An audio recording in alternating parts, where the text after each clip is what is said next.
One of the things that I'm particularly interested in is the fact that you grew up as a Christian in Syria. Now, when many people think of Christians, they think of Europe, they think of America.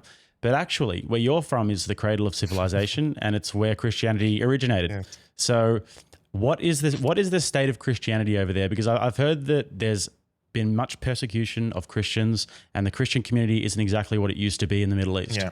So, first of all, the story of my family is very interesting. I told you I'm born in an Armenian family. So the Armenians are the early Christians, the first Christian nation in the world. So the first nation that adopted Christianity as a state religion was Armenia in 301 after Christianity.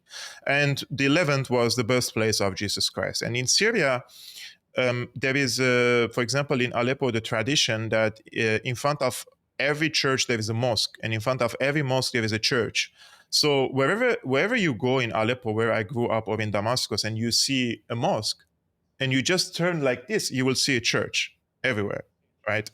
And the Christians were considered, I mean, the government in Syria since the 60s and the 70s, they have given special care, let's say, to the Christians in Syria. And the Christians in Syria were very productive in the society, in art, culture, and also in politics, right? And when this destabilization started to happen in the region, for example, Iraq lost 90% of its Christian population after the invasion of Iraq. You can argue whether Saddam Hussein was a monster or not, but the Christians were living in safety in Iraq before 2003. In Syria, it's the same. The Armenian community, for example, we have had around 100,000 Armenians in Syria, and now the estimates are 15,000. And the same thing goes for the Christians. Christian community has lost probably half, 60%, even more. And this was targeted. Yeah. And I can give you an example why it was targeted and how it was targeted. When many of the Christian people fled to Lebanon or to Armenia, Armenians went to Armenia and some of the Christians went to Lebanon to escape the war. There were NGOs who would guarantee you migration in few weeks to Canada, to Australia, to the United States and other countries, only for the Christians. Like, you have to be just a Syrian Christian, and in a few weeks, many of my friends and family members, in few weeks, they were in Canada. So Australia accepted many. Yeah, so they targeted them. They took them all. And now, after 10 years or 12 years of war, how many of them want to go back to Syria, to this situation? And half the country is destroyed. Reconstruction cannot proceed because there are sanctions. The inflation is, you cannot even, I cannot even say the numbers anymore. I don't know. But if one dollar in 2011, when the war started, was 50 Syrian lira. So every 15 Syrian lira was $1. It's now 15,000. So you can you do math. You do the math. I'm not good in math. Yes. Me neither. Yeah. So there were security concerns, and you have economic concerns. People after 10 years, they established new lives. Probably they found someone to marry. Probably they went to university. Probably they started some business or found jobs. And I don't think they will come back to Syria. And this is very sad, because Syria has Christian towns where people speak Aramaic, the language of Jesus Christ, for example, in Ma'lula, which was, by the way, occupied by these rebels, and they destroyed many of the monasteries there.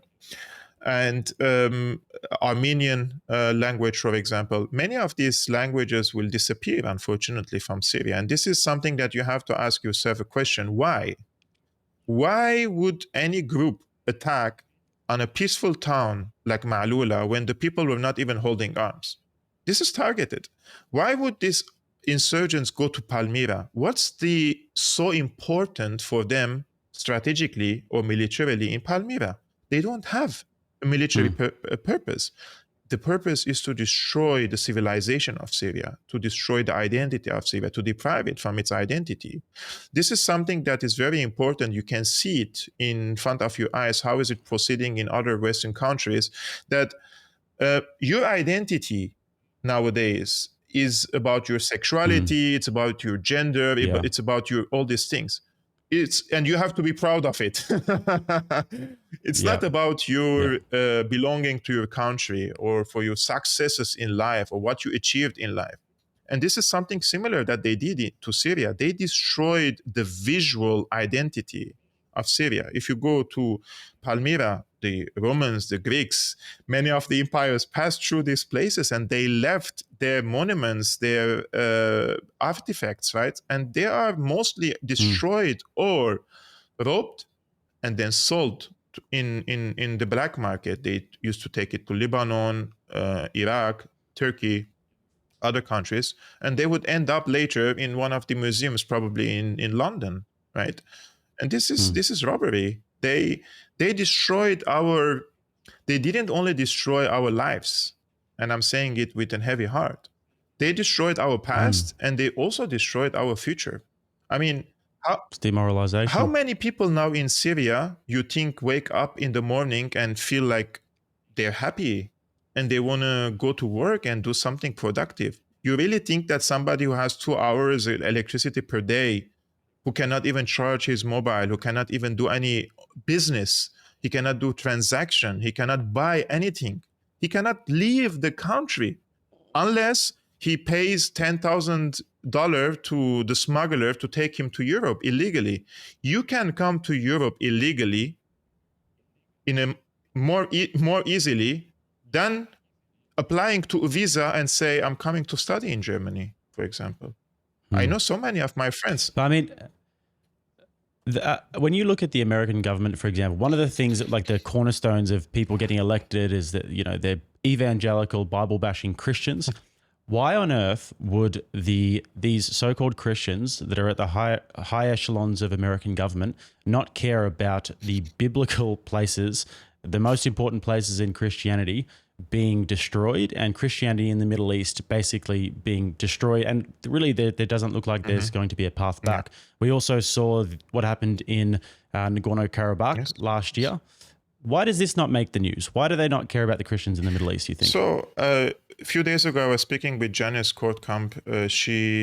She's from the United States, and she became Christian Zionist when she was 40 years old for 10 years, and when she was 50 years old, and she had a conversation with the Palestinians and Syrians who migrated recently to her country, and she says those were like completely opposite of what I heard in my church, from my pastor, from the media, from the press, from everything that is going. He says we're living in a ghetto here in the United States. We don't know what's happening around the world. So she decided to make crowdfunding, and I remember this. She came to Syria to see with her own eyes. And once she came to Syria, she regrets living her life as a Zionist and not knowing that her money and her words and her support to Israel and the rest in the region actually harmed the Christians in the region. And simply they don't care about the Christians of the region. You're not, especially Christian Orthodox, which is the dominant Christian school in the region, and their affiliation is more to Russia and more into preserving their conservative values, let's say, as a Christian community, than being opening up the church to the neoliberal values, for example. I mean, personally, if I'm a Christian, then I'm a Christian. If I'm a Muslim, I'm a Muslim. I cannot come and say I'm a Christian, but right? And I don't know anyone who really believes in his religion. I'm not a I'm not practicing Christian. I grown up in a Christian family, and I grew up as a Christian son. But I don't go to the church all the time. I don't pray. But I was raised on these values, right? But now I don't think that Christians should accept everything, and there shouldn't be any limits in their religion just to appease the demands from the Western elites, that they have to accept all sorts of sexualities and different types of practices in religion, or change the religion itself. If you enjoyed that reality-based podcast clip and you want to get early access to all upcoming episodes, then join our community at Locals, rattlesnaketv.locals.com. Furthermore, if you prefer the Audible version, then you can find the reality-based podcast on Spotify, Apple Podcasts, Google Podcasts, and all major streaming platforms.